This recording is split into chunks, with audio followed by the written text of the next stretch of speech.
Hello BookTube, and I'm back with another video regarding my Blu-ray sort of slash DVD film collection.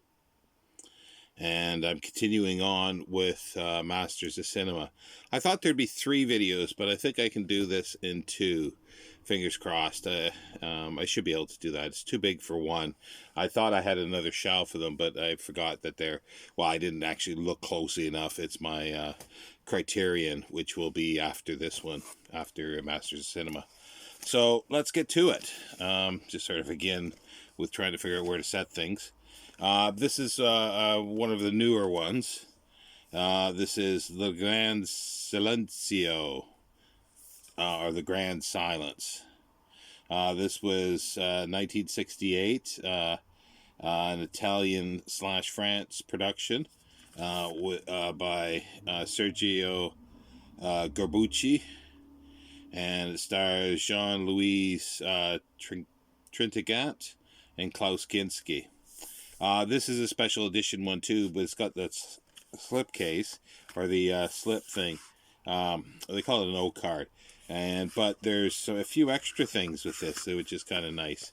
There are cards that are screen grabs.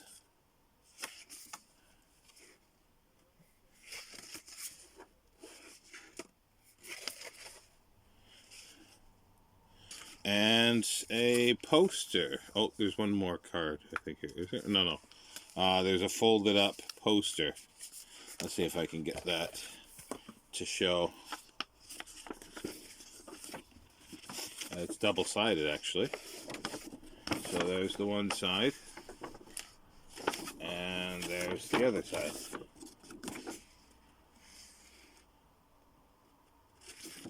So one's Italian and one's French, I think. That's how it works. And yeah, there's the cover of the DVD itself. This was something that I sort of, because again, my sort of interest really lies with, pre-1960 films, but there's later ones. But I like Klaus Kinski. I've always liked Klaus Kinski. And then I saw on their YouTube video channel, the Masters Cinema YouTube channel, and there was a clip from it. They were advertising it, and I thought, this looks marvelous. Like, just cinematography wise, it looks marvelous, and I like Klaus Kinski, and I'm sort of starting getting into the non-English language films again, so I figured, yes, I will get it because it is Masters of Cinema. And now another new one.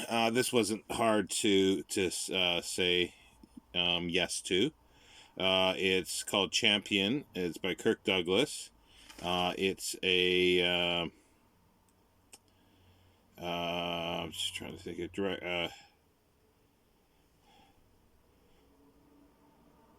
It's produced by Stanley Kramer, Mark Robson.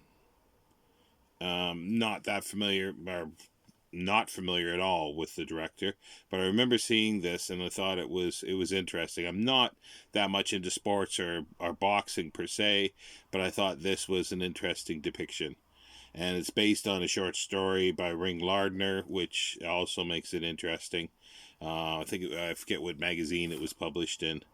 And this is spine number 258. And again, I forgot to mention for the Grand Silence, 257 for Grand Silence and 258 for the Champion.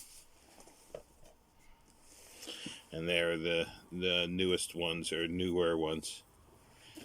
And here's another newer one. It's a Nicholas Ray film, Johnny Guitar, and with Joan Crawford and Sterling Hayden. It's an interesting Western, let's just put it that way. It's an odd Western, but they do this. This is sort of a pain when they do this to try to keep it. Either you have to put it in a baggie or fold it up, or it's gonna get destroyed. I haven't quite figured out what to do with that yet. I might have to make another fold in it and slide it in the slipcase. But I like the slipcase aspect of these. It's very tight, and it's got a big booklet. The booklet is square bound, and it's like 60 pages long, and the DVD case. And this was from 1954.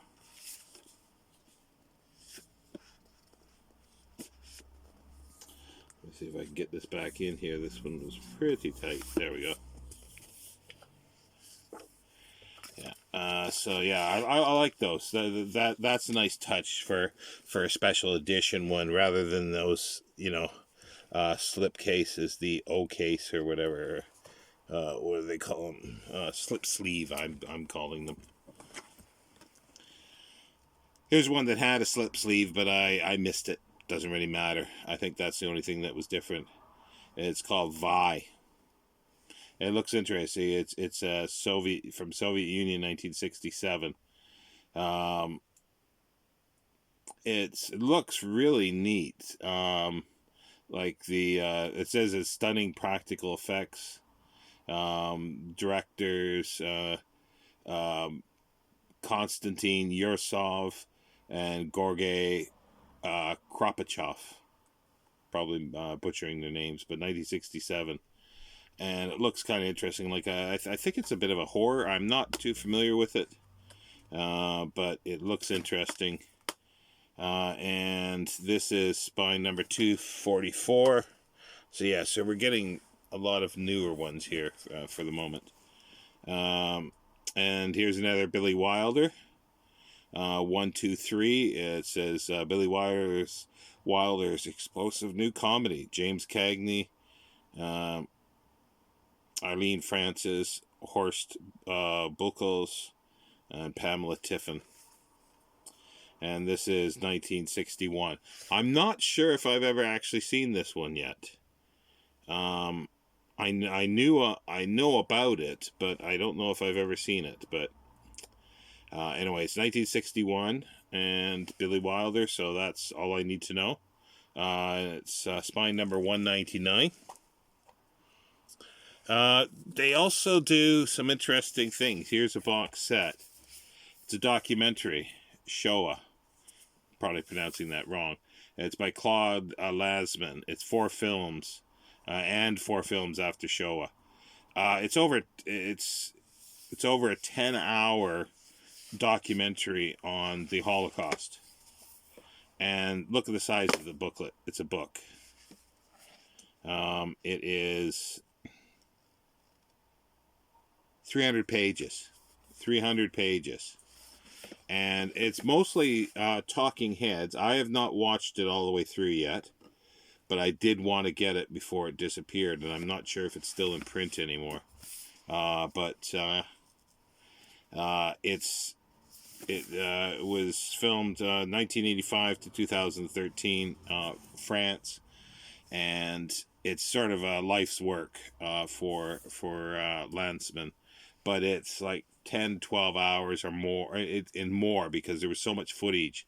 It's more or less talking heads. Rather, there's a bit of, I think, footage of the concentration camps, but it's mostly survivors talking. And it's 4-disc Blu-ray box set of 5 films, and it's spine number 100 to 104.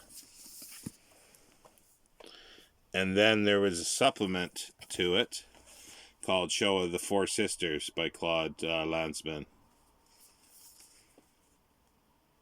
And that had the slip sleeve. And this was done, doesn't actually have a date, probably done about the same time. I think it was just extra material that was put together. I'm not too sure of this one. I haven't really followed it. But it's spine number 202. And next one is, it's going to be the only DVD I'm showing now. Most of my DVDs I'd broken out of the cases and put them in some sleeves. And I've got some old videos. If you look down, you can find them. going through all the videos that I had, DVDs, and they are not categorized at all. It's just whatever came out of the boxes before I got rid of the cases, just space wise. But then I started getting all these. Anyway, this is Vampire. This is Carl Theodor Dreyer's first sound film, and it is strange but marvelous visually. Sort of based on Carmilla Sheridan Le Fanu's story. And this was 1932. It was a French-German production. There were I think they did a French version, a German version, and an English version, but the English version I don't think exists anymore. It's a very interesting film, and there's several commentaries on this, and it's got a big booklet too. See, it's a square-bound booklet, and it's 80 pages almost. So it's an important film. This will come up again under Criterion, because I've got the American version of this as well, because there's different extras and different commentaries. I love this one because there's 5 commentaries on it. One of them has, there's a full-length commentary by Guillermo del Toro, and it's fabulous. It's just a personal commentary. It's not a scholarly commentary. He just sort of says, just think of me as a Mexican that come in your house and you feed me, and we'll talk about the film. And that's what it is. It's nothing more. It's not pretentious. It's just a fabulous commentary. So you know where you're at right at the beginning. It's his personal commentary, because he loved this film. He loved the gears and machinery with some of the things. So it's a great film. Let's see. Here we got another Sam Fuller. For the Sam Fuller fans out there, which I'm beginning to re-examine his work. Hell and High Water. Oh, I didn't say what the spine number, but this is spine number 25 for the Vampire, but that was for the DVDs, and I'm not sure. It hasn't come out in Blu-ray. They haven't put it in Blu-ray, so they reused in Blu-ray 25 for something else, I think. And this is Hell and High Water. Samuel Fuller, Richard Widmark, starring Richard Widmark, and it's 1954. And and that's spine number 216. This is, I think it's his last film. It's Josef von Sternberg's last film. It's an odd one because it's a Japanese film that he made. Yeah, that's probably better.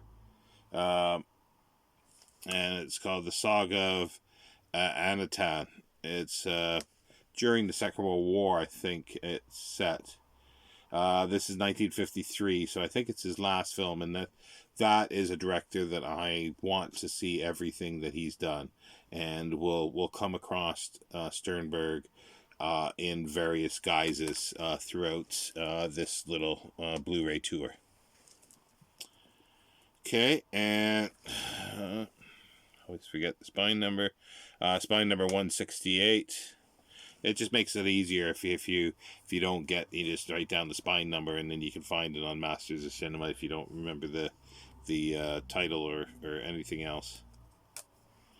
Now this is a Joseph L. Mankiewicz, who is an interesting director. No Way Out, Richard Widmark, Linda Darnell, Sidney Poitier is in it as well, and there's a Stephen McNally, but I can't recollect what he looks like. This is 1950, and spine number 191. And here is another film in the Dr. Mabuse series by Fritz Lang, but a later one, a sound film, Thousand Eyes of Dr. Mabuse. It's not as good as the others, but it's interesting, and it's Fritz Lang, so therefore I'm interested. This is 1960. This could be the last one, or was it his remake of The Indian Tomb? I can't remember. This might have been his last film. But yeah, it's Thousand Eyes of Dr. Mabuse. Germany. He did this in Germany, and it's spine number 229.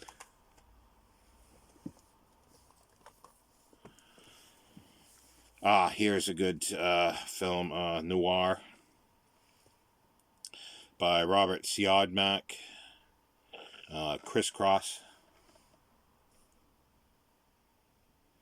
And it stars Burt Lancaster, Yvonne DiCarlo, and Dan Dure. It's 1949, spine number 231.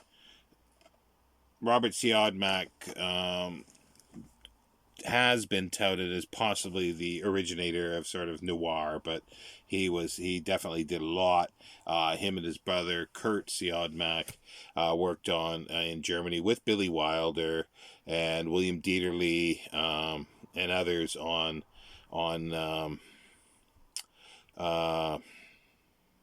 People on Sunday, which is a fabulous film. That, I think, is in my BFI collection. So we'll get to that eventually. But that is fabulous. And spine number 231, if I didn't say. Another great film noir. Laura, Jean Tierney, and Dana Andrews. And it's also got Vincent Price in it. Who's the director? It's an Otto Preminger. Yeah, why didn't I remember that? It's an Otto Preminger film, produced and directed by him in 1944. It is a good film noir. John Frankenheimer's Seconds. This is an interesting film. It's a long time since I've seen it. This is 1966, and yeah, with Rock Hudson, called Seconds. And this is spine number 122. It's a bit of a thriller, I guess you would say, if I remember right. Yeah, I think so. Another sort of film noir, but we're back to Fritz Lang with Gary Cooper and Lily Palmer with Cloak and Dagger. This is 1946. And I think, was this done for Republic? Because he did quite a few pictures for Republic because he had more control. He just kept getting kicked out of, other studios just got rid of him. So, yeah, I'm not sure. I can't remember off the top of my head. But 1946. This is it's a good film. Good film noir. And then we got another Fritz Lang film, Human Desire. This is 1954 with Glenn Ford, Gloria Grahame, Broderick Crawford. And it's based on a novel by Emile Zola. So that'll be an interesting book to film to do if I can find the film. I'm not sure I'm not sure if it was called Human Desire, the book. That'll be an interesting comparison. I'm going to have to track that down. And this is spine number 197. And there's another Pier Paolo Pasolini. Acatone. I don't know if the pronunciation is correct. But again, I remember watching many years ago a number of Pasolini films and enjoying them. It's Italy, 1961. And this is spine number 131. And this is an interesting one.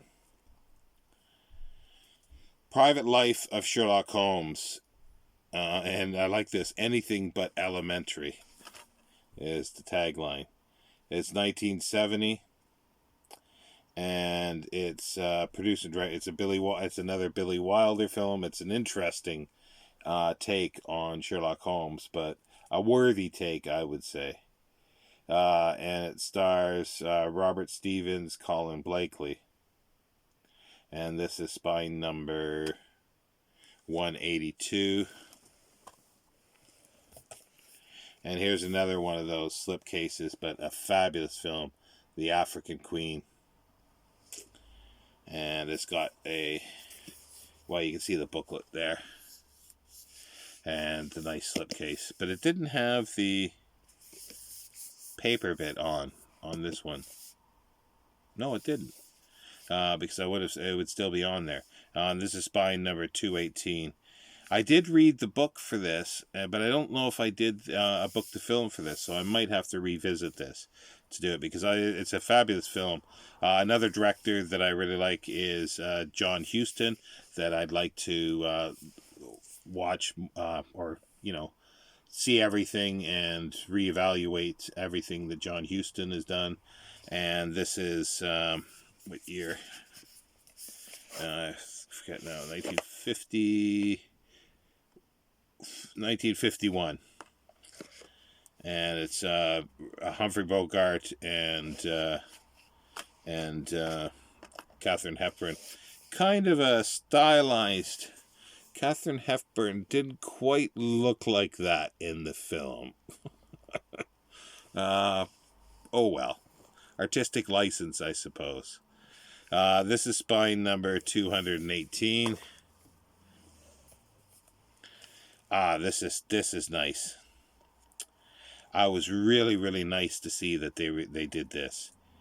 It's universal, some of the universal horrors, and some of very interesting interpretations of Edgar Allan Poe. It's Bela Lugosi and Boris Karloff in these. It's Murders in the Rue Morgue, The Black Cat, and The Raven. And this has the slipcase as well, and there's the cover of the case. Always difficult to get back in. There we go. 1932 to 1935, but they're fabulous. I guess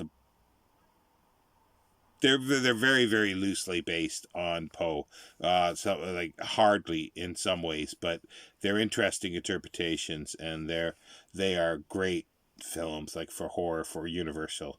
So this is fabulous. This is spine number 233 to 235. I was so glad to see that when they did that. Now we're back to Billy Wilder again. Yes, as I said in the last video, Eureka did a little spat of Billy Wilder, which I was very pleased with. And this is Fedora again. I haven't seen this in a long, long time. This is 1978. It's one of his last films. Not sure if it's his last one or not. But yeah, and it's who's in it now?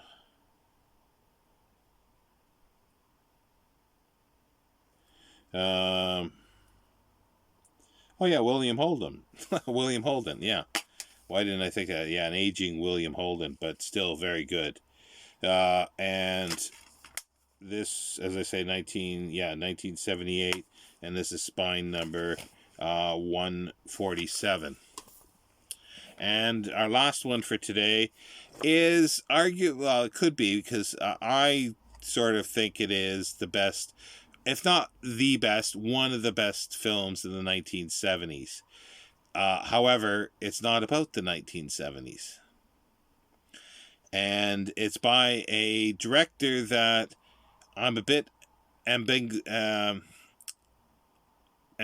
about, because This is, I think, his best film, but his best work in some ways, despite this, other than this film, has been in sort of interviews and preservation and of older directors, and Hitchcock being one of them. And that is Peter Bogdanovich, and it's Paper Moon. I love this film. It is fabulous. It's with Ryan O'Neal and his daughter, Tatum O'Neal, and it's set in the 1930s. It's a fabulous film, and to me, it's one of the best, if not the best, film of the 1970s. And this was made in 1973. I know that'll be contentious, but I thoroughly love this film. And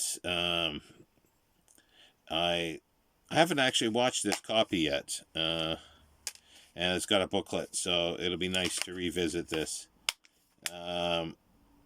It's spine number 113. So there you go. And I'll be back on Sunday with the last of the Masters of Cinema. I do have quite a few of them. There's still more that I want to get, and obviously upcoming ones as well. And then after that, we'll move on to, in comparison, not as many Criterion, because Criterion have only until recently been available in the US, but they started a line in the UK here now. But they don't have all the titles out, but it makes it cheaper. They're a bit cheaper to get. They're still pricier than the Masters of Cinema. BFI, British Film Institute, distributes the British versions, and they've been coming out quite regularly with stuff. And I've got a few, and I've got some American ones that are mixed up there as well. So I got Region A and Region B for those. Again, just to reiterate, Masters of Cinema for the most part are Region B for Blu-rays, or Region 2 for the DVDs. So if you're outside of the UK, you will need a all-region DVD player for the DVDs and an all-region Blu-ray player to play the Blu-rays. That's the only way to really go, actually. And you can get those quite readily now. But anyway, that's it for now, and I'll see you again shortly. Take care, BookTube.